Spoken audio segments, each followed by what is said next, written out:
All right. Welcome into the Toilets to Titles podcast, episode number 62. I'm your host, John Sheps. You can find me on the Twitter at Coach Sheps. And this week we got a gang of guests, a gang of Toilets to Titles guests. I'm going to introduce them one at a time. And the last one's kind of a special introduction because it's the newest member to the team. But first, let me start off with Mike D at Dirty Jobs 21 on the Twitter. Mike, what's cooking, man?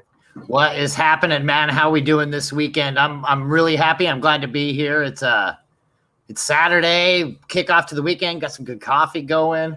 Hell yeah, man! You got to start the day off like early with a nice cup of coffee. I'm up so I've had a great week. We had with football practice. We've been doing morning practice before school, so I've been trying to get my exercise in the morning. I've been waking up at 5, which is early for me. And it took me about 4 weeks to get used to that, to get comfortable with waking up that early.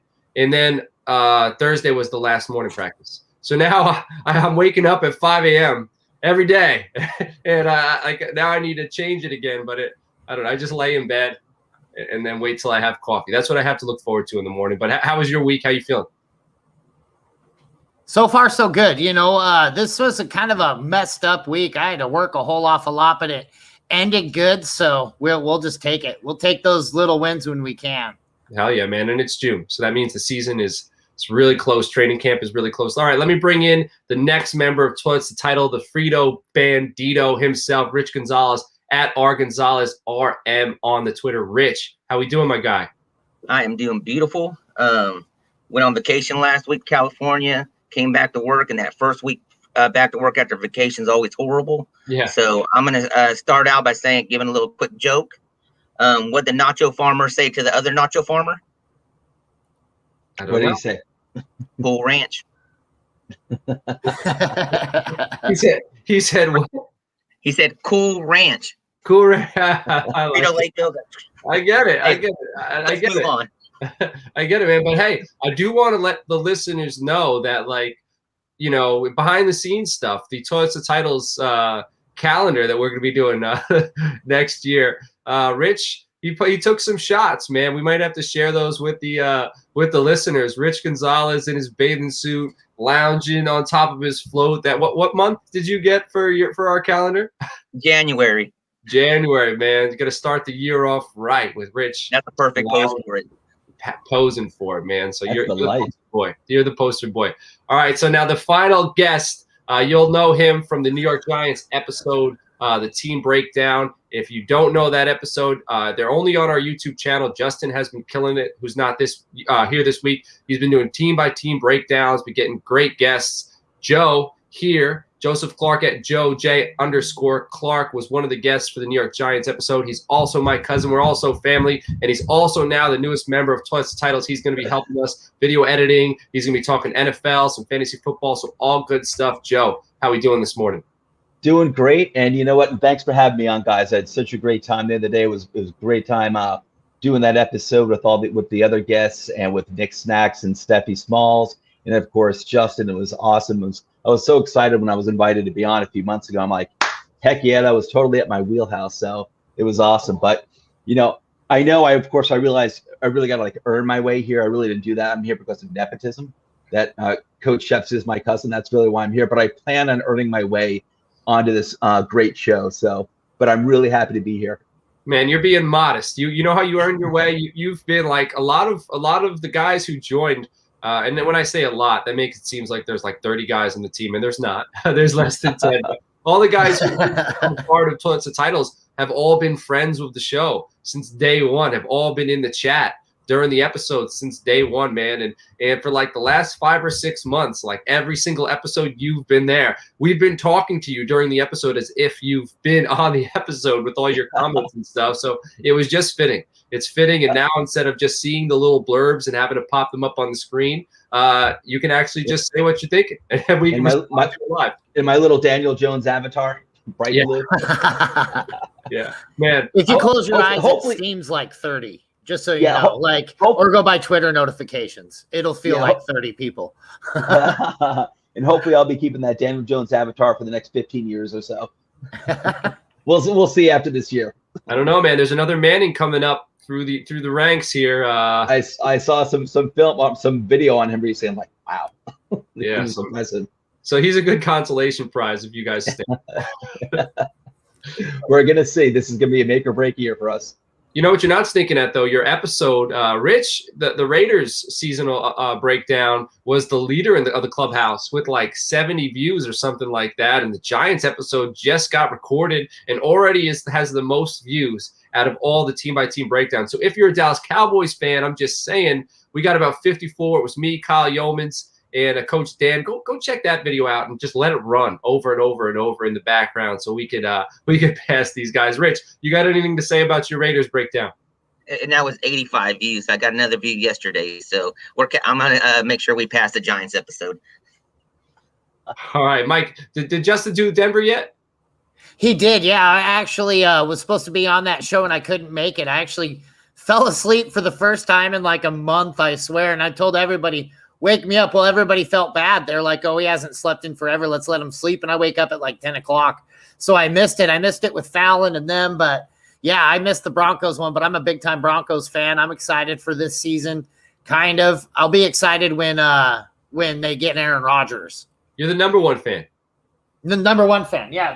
Like I said, dude, there you go. You don't just get this. They don't just give these to anybody. You can't just go buy this. They actually send this to you and say, you won this, Michael. I'm like, okay, cool. It's official. That bit will never get old to me. Every time we record together, we just gotta throw that out because I just love that. That's the number one fan. Right. Do you believe? I know there's a lot of stuff I need to do with the formalities and stuff, but just speaking about the Broncos, do you believe the Watson buzz, or do you think the Watson to Denver buzz is more so just to make Denver, just to make Green Bay feel like there's a little bit of competition there and feel like maybe they have to get Rodgers over there? Do you think Watson could really end up there? You know what? Unfortunately for me, the way I see it all laying out is I see Drew Lock as the starting quarterback for Denver this year. I don't think we see Watson make a move, and I don't think we see Aaron Rodgers make a move. Now, whether or not Aaron Rodgers plays football, whether or not Deshaun Watson plays football, those are both up in the air. I know they're both really dissatisfied with their situations right now and everything, but I just don't see Denver having what they need to get the job done, get the deal done. Although if anybody can do it, it is John Elway. He is pretty good about that. That's how they got Peyton Manning. To get anybody to want to move to the Midwest, especially in Denver where it's cold, 5, 6 games a year, that's salesmanship right there. So it'd be nice, but I really don't foresee any changes there at quarterback. I think Drew Lock will be our guy. And I think that you'll really start seeing the demise of Drew Lock this year. The guy just can't keep up with defensive coordinators. He doesn't have the brain, the IQ, the intelligence to go up to a line and say, this is going to happen and this is going to happen. And unless you have that talent, that skill, same reason that Derek Carr sucks. That guy just has zero football IQ. And I love Derek Carr. The guy's great for fantasy, but he would be so much better if he could just play a game besides a scripted game. You know what I'm saying? And again, that's why we're both going to be looking at the Chiefs for the next few years because they can really put it together. Chargers, man, the Chargers. You can't. I think they might ascend, but I think you want to sell. I know you can't necessarily sell this to the GMs of the Packers or the Broncos, but if you want to sell it to another quarterback, you just show them Jerry Jeudy, Cortland Sutton, Noah Fant, Javonte Williams, because man, that is something beautiful to be a part of. And I think Locke is going to have some big games during the regular season. KJ Hamler's a badass. Oh, yeah. They've got just receivers on receivers, but yeah, they don't have anybody to throw them to. Right. It's the same like Oakland, like those guys, or I guess Las Vegas now. Those guys, if you could just get somebody to get out there and be able to throw, they'd be unstoppable. Like look at what Waller can do, man. And now they've got a lot of speed on the outside, but you just watch. They're not going to be able to do anything with it because Derek Carr, he's the one thing that's held the Raiders back for 5 years now, and he will continue to do so. Man, how did this turn around to just bash Derek Carr, man? Because to me, him and Drew Lock are almost the same exact quarterback. Oh, man. And it has nothing to do with division or anything like that. It's just both have the same good opportunity and both can't do anything with that opportunity. Right. You're going to have a Carr versus Lock bathroom board bet here? I think so. I think we're going to have to and everything. So we'll talk afterwards. Who does worse? Yeah. All right. Well, I do want to let everybody know We got to move it on a little bit. So how you can listen to the show, however you're listening, here's the other ways. We're on Apple Podcasts. We're on YouTube. We're on Podbean. You can find our video on Facebook. We have a page, a Toilets to Titles page. We also have a page called When a Family Breaks, where we buy, sell, trade sports memorabilia. And we are also on Spotify. All right, all those links will be in the show note. We would really appreciate it if you do go onto our YouTube, or even if you're not there currently, if you could just go check it out, hit the like button, hit the subscribe button, all of that stuff. That really helps us out. We just passed 200 subscribers. We're at 202 subscribers now, so that's kind of a big deal. Our heads are getting a little big. They're getting a little swollen. We're floating around over here. But also on Apple Podcasts, if you have that, throw us a 5-star review. Again, that really helps us. If you could subscribe, throw us a 5-star review. If you want to get into Frankenstank, okay, Frankenstank, I believe. So that's our listener league. We have an episode on it on YouTube. I want to say like episode 47. I don't know. I'll share that in the show notes as well. But that's our big time listener league. It's like a vampire style league. There's going to be, I want to say, 36 teams in it. Already 18 teams are filled. All right. And half of it is going to be analysts, friends of the show, and the other half is going to be listeners. If you want to get into that league, which I think you should, it's going to be a lot of fun. Throw us a 5-star review. Take a picture of it. DM it to us. All right. DM it to us on Twitter at Toilets to Titles. That'll get you in. All right. And another way to get in, we now have a Patreon, everybody. Patreon.com/Toilets2Titles. Here are the tiers. $3 per month is tier 1. Gets you in the T2T team group chat. Right now we're on WhatsApp, but that might be changing. So you could be talking with the team in there and the other Patreon members. Tier 2 is $5 per month. It's early access to waiver wire episodes in season. It gets you entry into our Frankenstank League, and it also gets you into the T2T team group chat. And then finally, Tier 3, which is $10 per month. You get one-on-one roster analysis from anybody on the squad. You get free entry. So the last Tier 2 gets you entry, and then free entry, which is $25 value in Tier 3 into our Frankenstank Listener League. Get you into the group chat. Get you early access to the waiver wire episodes. So go support us on Patreon. We would really appreciate that. We also are doing a Trey Lance mini helmet giveaway. Want to let everybody know about this. If you donate a minimum of $2 to the Tim Tebow Foundation, which fights human trafficking, you subscribe to our YouTube channel, and then email us a screenshot of your donation and subscription to toiletstotitles@gmail.com. That'll get you entered. Once we get $200 worth of donations to the Tim Tebow Foundation, we'll be randomizing the winner. Again, it's Trey Lance, signed North Dakota State mini helmet. Got it somewhere behind me. It's right behind those Mickey ears right there. That's where it is. All right. That'll go to a lucky winner. So that's it for the formalities, everybody. So let's talk some football. You guys ready to discuss some things? Let's do it. Wait 1 second, because I'm gonna probably not talk that much this episode anyway, because I am a newbie and I want to let the watch the experts do it. But I just want to hit on the Broncos real quick, because I do find that situation really interesting. That the thing with Locke too is, remember with Locke, is that he was a rookie 2 years ago. They really didn't start him until later on in the season. And I don't really follow him all that much, but I remember he had some bright spots there. And the last year, things got messed up for every team, but especially I would think young quarterbacks with COVID, no training camp. And I think Pat Shurmur was the new OC at that time. So he was going through a new OC. There's a lot there. And but I'm not necessarily convinced that Denver, I mean, they probably will. They could make a trade for like a Rodgers. I don't think it would be Watson. And Elway has shown, obviously, in the past that he'll make a move for a proven veteran quarterback like we did with Peyton Manning. But, they did have a chance. The Broncos did have a chance to get Justin Fields at, I think, they picked number 9, I believe it was. And they passed on that too. I mean, it could just be that they really didn't value Justin Fields, but I did find that to be interesting when they wound up taking, I believe it was Patrick Surtain. So they might be looking to ride it out with Locke for another year. Man, I was so happy when they took Surtain. I'm just going to say it. Yeah, I know. You wanted Parsons. I hear you. We had talked about Parsons too, before the draft, and how we both liked him. So I thought that was a perfect pickup for the Cowboys. I really did. It was Josh Allen all over again for me, man. I was like, oh God, we had Josh Allen in the 5th round too. I mean, that was a drop in the bucket, and they just, oh no, we're good. I can't even remember who they grabbed, but it wasn't him. And they just did it again. Yeah. And now the Bears get him. The Bears have been in quarterback purgatory for quite some time. So if he helps them elevate out of that level of QB play, that'll be a huge deal. Bears haven't had solid quarterback play in quite some time. That's another team that has decent weapons that actually could be decent this year. And I mean, it's not really that tough of a division to win. David Montgomery, baby. Big pickup right now. Grab that guy. Montgomery is a dude. Again, if you've been listening to the show, I was heading that bus last year. Even though the world was telling me Miles Sanders, the world was saying David Montgomery's basic. That's what they were saying. I stood up on top of the soapbox. I screamed to the highest mountain, David Montgomery, and the guy produced for me. All right, he produced for me and showed the world that John Sheps knows what he's talking about.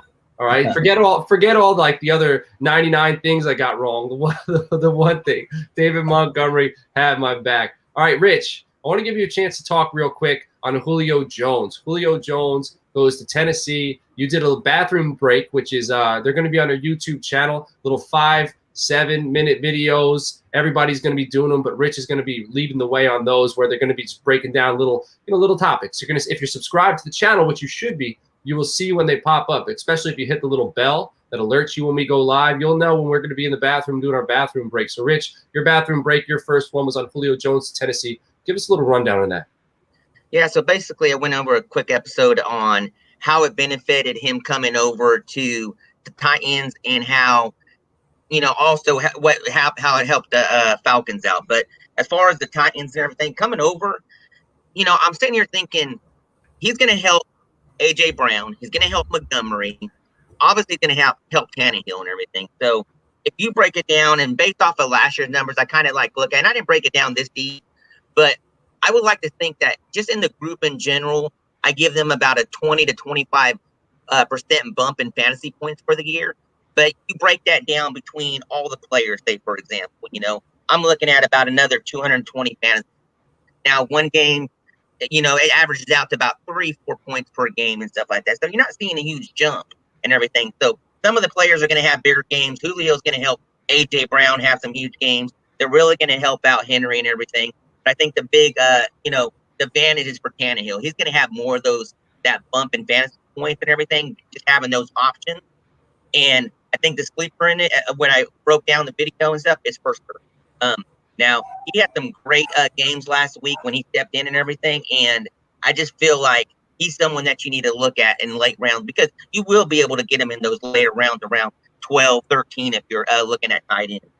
If you play tight end premium and you have to start 2 tight ends, in any league, and you can get first year late, I'm not saying he's going to be a world beater, but there's such a drop-off between the top tight ends and the back, like the second-level tight ends, that a guy like him, might get you tight end 2 numbers throughout the season, which would be, pretty decent. I definitely I think it hurts Pitts. I do want to say that. I think if you go look at the Falcons, everyone's expecting Pitts to just step up and step right into that Julio Jones role. But those are big shoes to fill. I don't care where you were drafted. Now defenses are going to be focused on you. You're not going to have that season where you're going to kind of get to adapt, where you're going to be able to clean up for, Julio, Ridley. Like they're going to be doing the heavy lifting and you're going to be able to clean up over the middle. No, now you're going to be expected to carry your weight. That's a lot of pressure the ownership put on him. Like you're setting this guy up like he needs to deliver. Because what are fans going to be expecting? They got to replace Julio Jones jerseys. They're going to replace him with Kyle Pitts. Now you got that draft capital. Okay. Now you're going to expect this guy to be putting up like 1,100, 1,200 yards. If he puts up like 600, 700, that's a good tight end season. But I think that's going to be disappointing with what teams are expecting from him. Mike or Joe, what are your opinions on that or how it looks for the Falcons and Titans?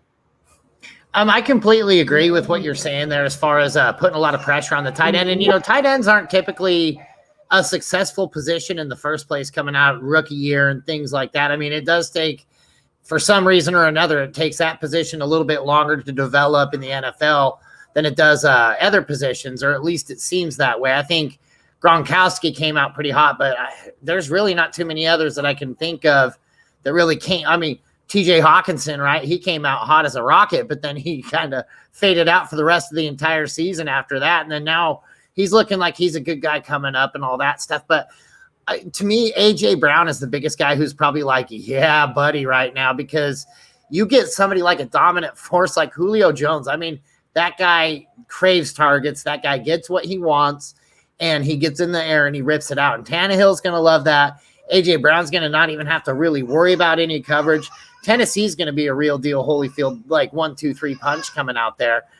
what we're going to see in Atlanta, I don't see any good. I like Calvin Ridley, but I feel like Calvin Ridley's a good product out of Julio Jones too. I feel like that offense is going to go pretty stagnant as a direct result of this. I'm not sure. Atlanta, that's like a situation I have to think more about. Like, I'm not sure. Like, with Pitts, listen, he's a rookie. You don't want to expect too much from a rookie, even though he was drafted number 4 overall. Phenomenal talent, and I wasn't surprised at all that he was the first receiving weapon that was taken off the board in the draft. I think he was taken ahead of Jamar Chase, right? I think he was the first one, right? Yeah, first or second, but not a surprise at all. He's so phenomenal because, he is just such a phenomenal talent that, I wouldn't be surprised if he does put up, that spectacular type of season like OBJ did in, say, his rookie year. When he missed like 6 games, came back and put up like 1,200 yards or something like that. So, and the Giants weren't good at that point either, and they had a veteran. They did have a veteran quarterback who knew what he was doing, so that meant a lot. So I wouldn't be surprised if Pitts puts up really good numbers. And I'd say also too, what's going to help him. It cuts both ways. That he's going to have more attention on him, but you should also be getting more looks as well. You should be getting there should be more balls thrown his way. So I'm not sure exactly what to think of that situation just yet. But with Tennessee, it's just, I think, win all over the place. Now, I think it was, even if Julio was, say, like just 90% of normally what he was in his prime, and maybe he'll come back and even, still be in his prime. But I think he's definitely an upgrade over Corey Davis, who moved on.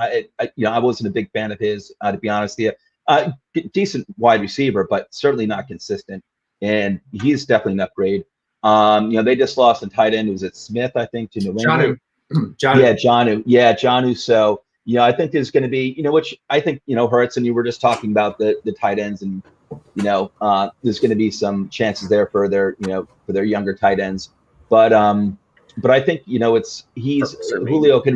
Julio has such a chance to really bring the Tennessee, to really round out that Titans offense so well, between Henry and Brown and Julio. And if he's like 90% of what he normally was in his prime, I think it's all systems go for Tennessee. All right, I got 2 questions, and then we can move on.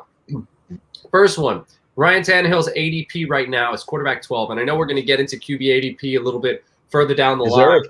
But quarterback 12, how high up do you think his ADP goes, like before the start of the season? So fantasy drafts, let's say by September, Ryan Tannehill, where do you think his ADP? I'm going to say he's probably going to be like Brady's 9, Hurts is 10, Burrow's 11, and Herbert's 7. I could see him, Rodgers is 8. So I could see him moving up to where Brady is. I could see him being about quarterback 9.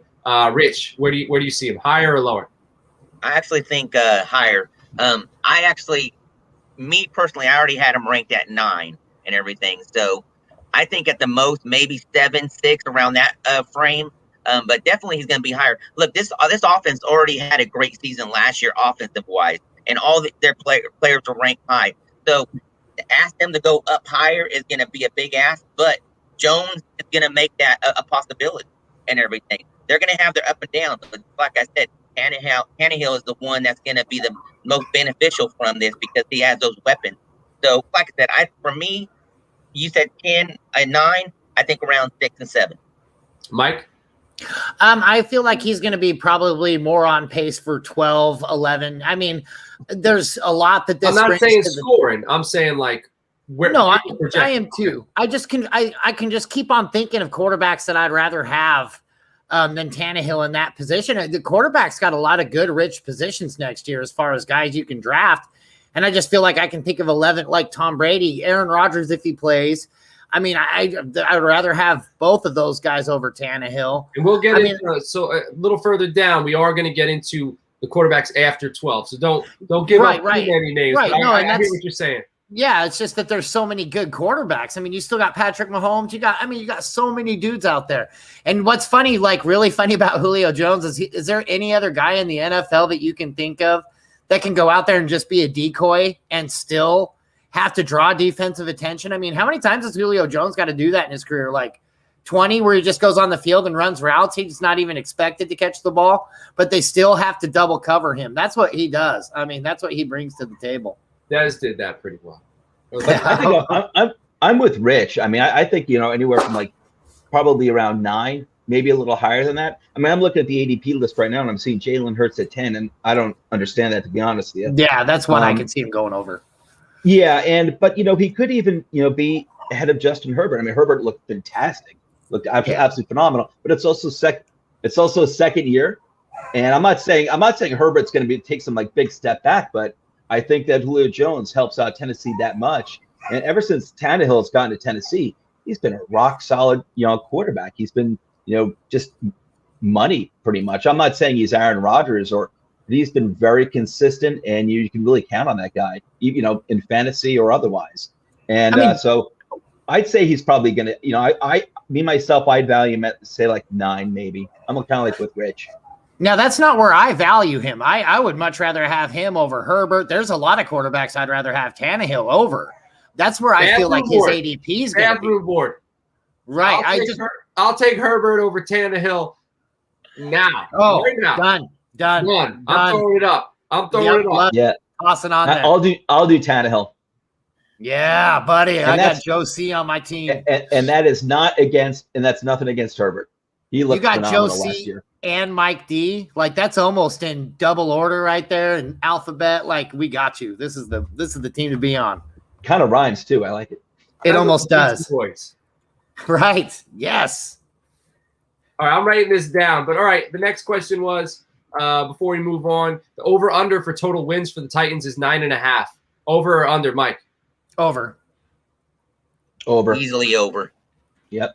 9.5? Yeah, man. Is that that's official, or did Coach Sheps make that up? The site I'm using? No. I believe it. I'm just wondering where that's coming from. 9.5. And that's 17. Go put some money on it right now. The Washington football team's at 8.5. I'm hammering over. Yeah. What is Washington football team? 8.5? 8.5. They're winning the division. They're winning the East. You can win that division with 6 wins. I don't really think. I don't think it's going to be that way this year. But I have it with. I think Washington will win more than 8 games. I mean, listen. The big thing is Fitzpatrick, and I love him. He's like a swashbuckling pirate. I love the guy, but he's always been his best when he's come off the pirate. He is. The guy's a buccaneer, and he's always been his best when he comes off the bench, even for an extended period of time where he's not really expected to do much, or the team's not expected to do much, and he just balls out. But it seems like just in the past, he's on the best team he's ever been on his career. But now that but it seems like just going by his track record, whenever you're kind of expecting something from him, that's when he kind of poops the bed, if you will. But Washington, I think they're the most talented team in the division, and the most well balanced. We'll see what Fitzpatrick does. Yeah, I'd say they're going to win 9 games. I still think Dallas went to the Super Bowl with a strong defense. All right. I think that Washington football defense is it could be after this season's over, I think people are going to look back on it like that was an elite defense. I still have Dallas winning the division though, assuming Dax. Assuming I'm not hoping for that, but assuming Dak's healthy, I mean they're going to be putting up like 40 points a game probably. So they'll be winning like 40 to 30 oftentimes. But I think they're going to be winning they'll go like 10-6, maybe 11-5. So. I still have them as long as his ankle's all good. 17 games now, though. We need to get used. It's I don't like it. How crazy! I don't like it. It throws me off. Yeah. All right, I think Joe, you got to dip out, man. Yeah, I do, guys. It's been real. Thanks so much for having me on. I'll be on again soon, and it's been a blast. I absolutely love it. Good having you, Joe. Take care, guys. All right. So training camp. What's that? I'm sorry, Mike. I said, "Yep, take it easy, man." I was talking to him. So now we got training camp. We have some buzz. I don't know, mini camp, training camp. What's the difference in verbiage? But it's one of those things. No equipment. I'm hearing a lot of buzz about Elijah Moore and Laviska Shenault. It sounds like Elijah Moore's killing it, and especially living in the New York area, reading the newspapers, they're really talking him up. And he's a guy I was really high on. John Laub as well, the Gridiron Scholar. Shout out to him. We were both, going back and forth on him when we were doing our mocks. Whoever got to draft first was the guy who got Elijah Moore. And I'm loving it because I've gotten him in a lot of rookie drafts. So Moore, Shenault, do you guys got shares? Are you guys buying? Is there anybody else you've been hearing buzz about? What are your thoughts? On Elijah Mitchell, I mean, I don't got much shares on Elijah him. Moore. Mitchell's the running back in San I'm Francisco. sorry. I get it. Both are rookies. It's confusing. I get it. I don't got that much shares of him. I think I got one share of him. But this is training camp and everything. And like I said, you always hear a lot of buzz coming out of training camp about the rookies and everything looking great and everything. It's one of the things I want to see what happens when live bull is coming at you and everything. And just I pick more President and Chenault and stuff like that in training camp right now because he does have a year experience and you kind of saw those bright spots last year and everything. And he's someone I have no share of because when he's getting drafted, it's not in what I'm thinking at and stuff. But now, I'm hearing this and it's making me want to get shares. And I really don't have any more drafts to go get shares of them. So I'm going to have to start looking at trades on him. Mike, what are your thoughts? I like Laviska Shenault a lot. I've always been a fan of his, even coming out of college. I think he's going to be a guy that I feel like if you can still get him right now at probably the cheapest you'll ever be able to get him. Agreed. As long as we see Lawrence adapt to the NFL right? Like, I mean, he could go out there and Jamarcus Russell everybody, and that'll be worth nothing. But if he can be good. Sorry, man. That wasn't even intentional to attack these the Broncos and Raiders shots, Rich. You got I'm telling you, back, man. It's very subtle. Mike doesn't. Fallon always accuses me of being a Bills fan, and I just would like to point that out. That I always take my Raiders shots where I can. If I could against the Chiefs, I would. If I could against the Chargers, I would. But it's only the Raiders and us right now. So yeah, we almost beat them twice last year. No worries. Oh, you could put me on the field with like two other dudes, and I think we could give them a run for their money, as long as they can rush. So I don't, I go back and forth about buying like jerseys for players. I got my Dez jersey, I got a Zeke jersey. I hate. So when Dez left, that broke my heart. Broke my heart. I want to, broke it. That's my guy. So now I'm like, I don't want to buy jerseys no more. You know what I mean? And I'm sure guys deal with that as well. And then also, being at a certain age, wearing a person's name on your back, But all that being said, Shenault is a guy I would wear his jersey. All right, yep. And he's in Jacksonville. So I don't know if I've ever said that before. Fred Taylor's I love that guy. He's a good ball player, but Shenault, I loved him coming out. And again, if you listened to the show last year, he was a guy I was very, very high on.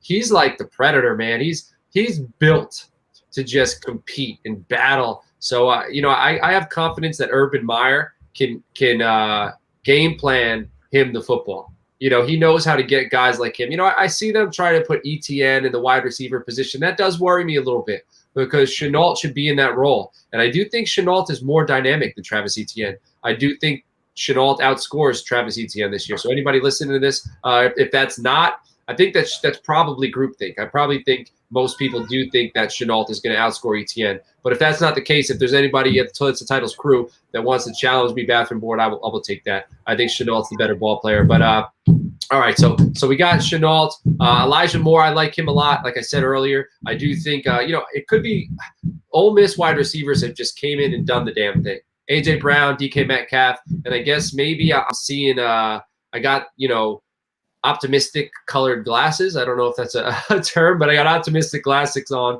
The baby, we got a baby on show. Hell yeah. It's a beautiful little baby. So this is the reason why you should be on YouTube. You get to see Mike's out here.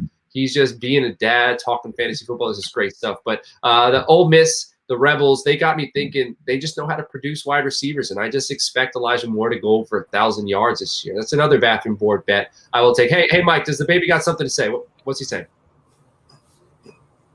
Oh, she looked like she was ready to, but then she stopped. she saw the mic. She got camera. She got camera shy. Yeah. Now she's going to eat the microphone. Right, now we got to ask her how she feels about zero running back, because that's the next topic. We're talking zero running back. Rich, you brought a few of these topics up in the chat this week, and I think it's a good time to talk about that because redraft season is right around the corner. So zero running back strategy. Rich, what are your thoughts on it? We all have the same ADP up right now. Okay, I believe the ADP we're using is Fantasy Pros will go to the overall. So what do you consider zero running back? What is the first round you think you can grab a running back for it to actually be zero running back?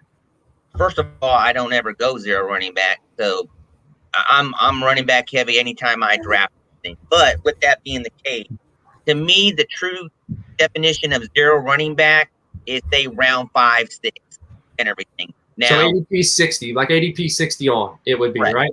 Yeah, that's where I look at if that was a scenario I was going for. But it's real tough to do that this year and stuff like that. And for me personally, it's not something that I look at. I just can't. You have to draft running backs. The first running back after 60 is Myles Gaskin. So if you're going zero running back this year, here's some guys. That's your RB1. Ouch. Gaskin, Exactly. Chase Edmonds, Mike Davis, Ronald Jones, James Conner, Kenyon Drake, Damian Harris, ETN, Singletary, AJ Dillon, Zach Moss, Pollard, Javonte Williams. They have Javonte Williams as running back 44. He's definitely going to climb. So I don't think he'll be available. He might, maybe, I feel like he'll pass Myles Gaskin. You know, I do feel like he'll go there. Michael Carter, that's interesting. A rookie running back. Trey Sermon. So it seems like you're going to be getting one of these veterans who's got a chance as kind of like a running back 2 who could swing into some RB1 spots on a week-to-week, and then a bunch of rookies. So I don't feel really confident about zero running back this season. Mike, what are your thoughts on zero running back? I'm with Rich on this one. I just can't see a situation where I could go with one of those guys as my RB1 and feel really good about going into the season. I'm more with him as far as that, the whole line of get as many as you can.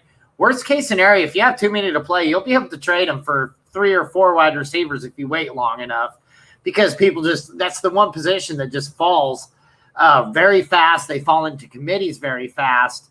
Just a whole lot of stuff.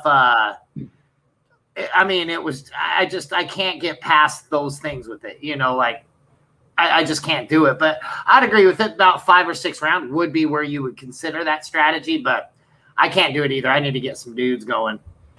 And Joseph, who's not on the episode anymore, but he is in the chat, he did mention with Sanders' injury history in Philly, look out for Gainwell. So that's a guy, if you are going zero running back, who should be someone you should definitely pick up. Now, this leads me into zero wide receiver theory. I'm sure that's a thing. I'm sure I'm not that smart where I'm creating it. But this year and last year as well, wide receivers are falling off trees, okay? So we talked about the names at running back at ADP 60 and lower, right? If we believe, tier round 5 is like the cutoff, like, you know what I mean? So if we went running back heavy, quarterback heavy, say this is super flex, so we threw in a tight end, here are the wide receivers you'll be able to get after the 5th round.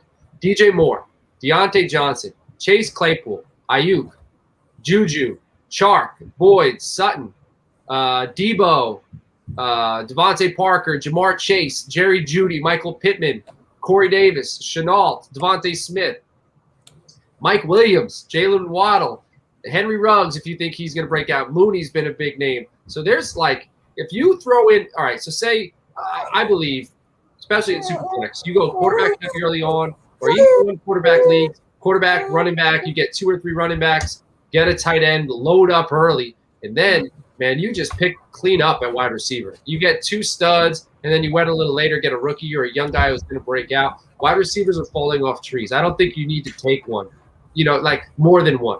You can take that one guy if you want a guy like Adams, McLaurin, Michael Thomas, Jefferson. If you want to get one wide receiver, that's fine. Get a wide receiver, 2 running backs, a tight end, and then go ahead and fill up at wide receiver a little later on. You don't need that early. What are you guys' thoughts?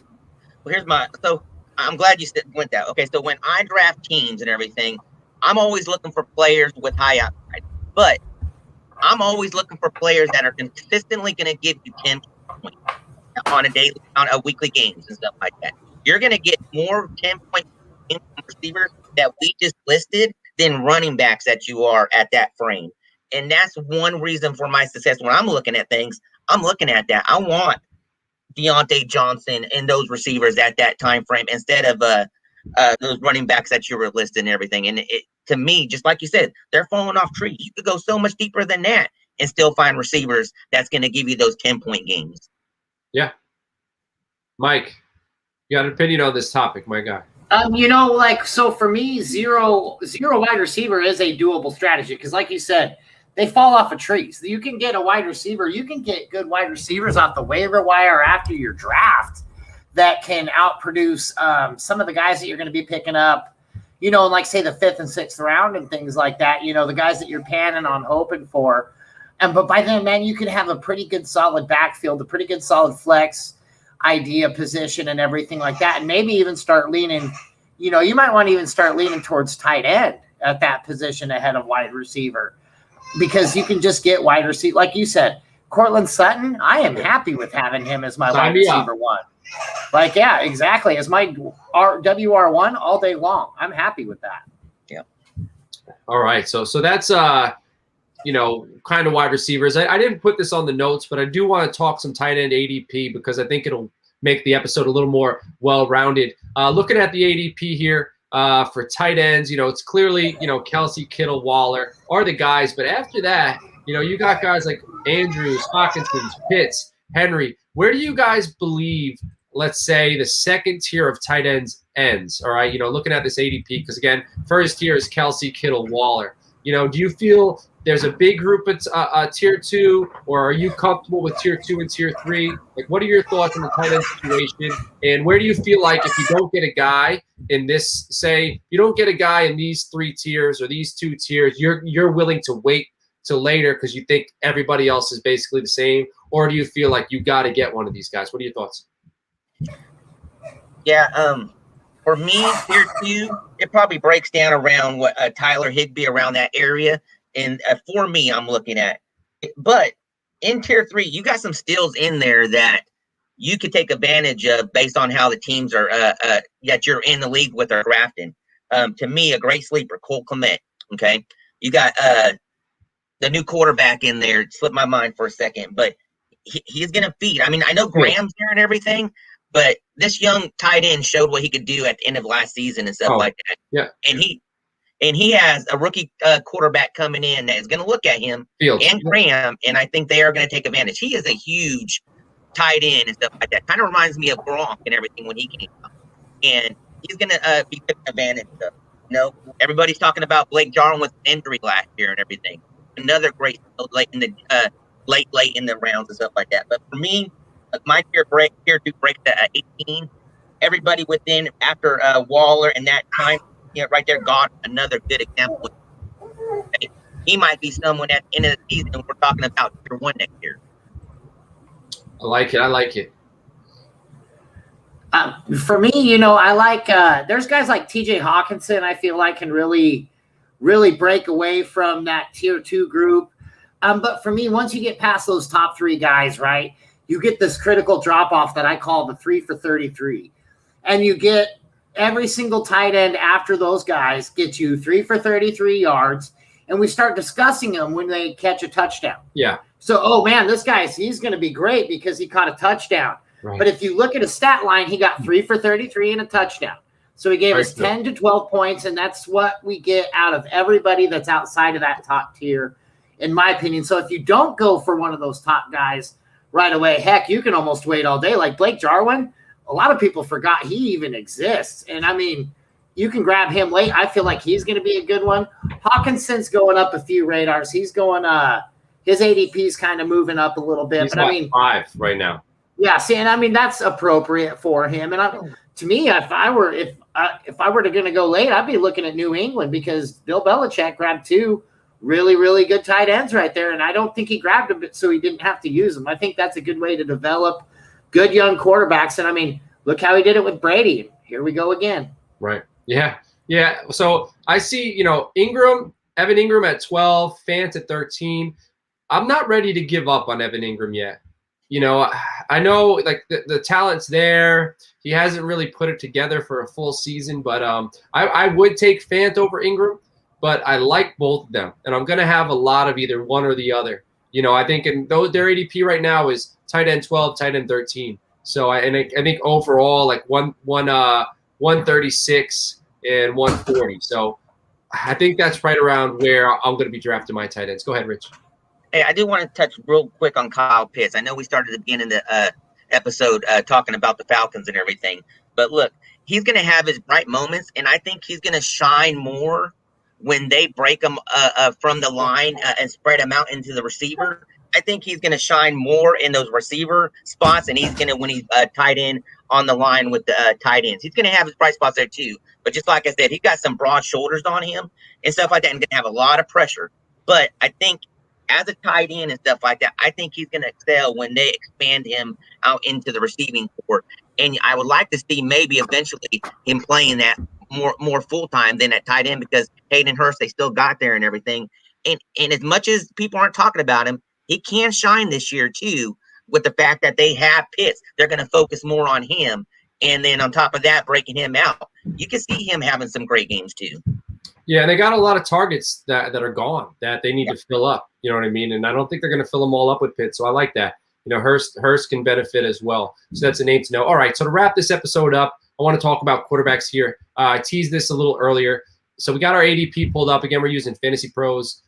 Who's your favorite quarterbacks to draft after the top 12 in ADP? So you're going super flex, right? You got, or not. Say you're going single quarterback as well. But who's a quarterback you're targeting, quarterback or two, after QB 12 that you're going to have on a lot of your rosters? Right now, Tua, I know everybody's wanting to see what he's going to do, but he's someone that you can pick up. They're building that offense around him and everything. So he's a great deal. I mean, right here, they got him at 20 and stuff like that too. I actually got him on a lot of my teams and stuff on where I'm drafting him. And I'm going to go back to it every day and stuff like that. Superflex. Look, I know everybody goes heavy on Superflex at the beginning, and I don't. For some reason, it's just one of the things I don't do. And I could end up picking up a Derek Carr later on in the game, because they are going to be scoring some high. And even though some people might not think he's consistent, but he does put up some points. He's going to have some low games, but everybody does and everything. But he's going to be someone that I always look at. And I mean, I'm not being biased or anything like that, right? So, yeah, I mean, I like Daniel Jones too and everything. So he got some weapons around him, and he's someone you can pick up later on and might end up producing pretty well this year. So we got Daniel Jones, we got Tua, we got Derek Carr. Mike, who are your favorite quarterbacks to target after 12? We got somebody. Well, I think it's Justin running the T2T handle right now. He called him Bua, Justin. That's not cool. Rich has been getting enough hate this episode, all right? Stop pouring it on. All right, let the kid breathe. Go ahead, Mike. I'm not a big fan of second-year quarterbacks, so I do fade Tua, but boy, lights out. Get him on your dynasty rosters now, because he will never be cheap again after this year, I think. But Daniel Jones is a really, really good one. He's got Kenny Golladay now. To me, that's going to help things out. If Saquon Barkley can stay on the football field for more than 3 plays, that's really going to help him out. Oddly enough, Derek Carr has a good passing volume. Drew Lock also has good passing volume. These are guys, Jared Goff might have really good passing volume. So when we're looking at guys who are going to have the ball a lot, that's what you're kind of looking for if you're looking for a later tier quarterback. And I believe Baker Mayfield is out of the top 12, correct? Yes, Baker Mayfield's 21. Jared Goff is 28. Daniel Jones is 27. Derek Carr is 23. Tua is 20. So these are all quarterbacks from 20 and on that you guys have discussed. See, and I really, really like Baker Mayfield this year. That's why I was saying about where I had the other guys ADP. So like where Tannehill's is going to stay pretty even is because there's so many good dynamic quarterbacks that you just have to put above these guys. Right. That's why Baker Mayfield's so low. I mean, the guy's going to be solid next year. If you don't follow what he's been doing year after year of his career, he just keeps improving. That's a guy that has a pretty decent football IQ that can get up there, decide to change a play mid go, and just go. Yeah, Wentz is another one. Gosh, there's so many. Justin didn't throwing names out, not even giving me an opportunity to talk. I had to tell him to slow down. He's naming all these guys. So yes, Cousins is out of the top 12. He's not a guy I was going to take. He's ADP 17, but Carson Wentz is at 22.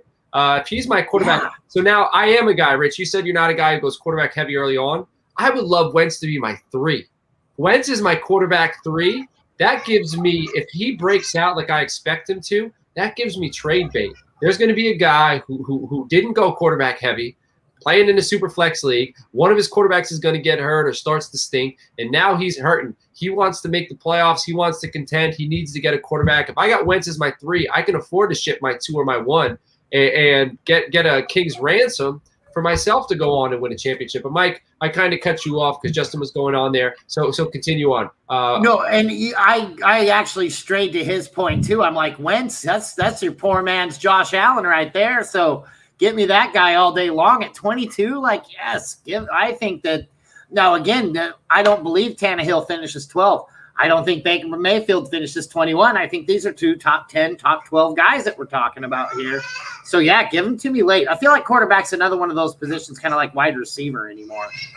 Man, so you All guys right, so real quick, based off of what he said, Coach, real quick. Yeah. Who do you think – I'm going to throw a question out to you guys.